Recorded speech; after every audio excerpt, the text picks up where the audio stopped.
Mheshimiwa Rais, urekebu wa sheria ni mradi tulioufanya uliolenga kufanya majumuisho ya marekebisho ya sheria mbalimbali yanayofanywa na Bunge la Jamhuri ya Muungano wa Tanzania kuwa kitu kimoja ili kurahisisha upatikanaji na usomwaji wa sheria hizo na utumiaji wake.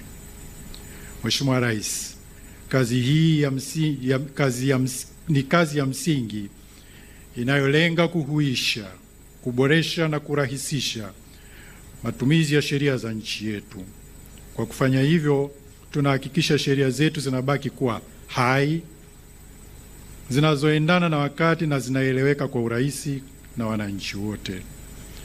Zoezi hili, Mheshimiwa Rais, limehusisha kusasisha au kuupdate sheria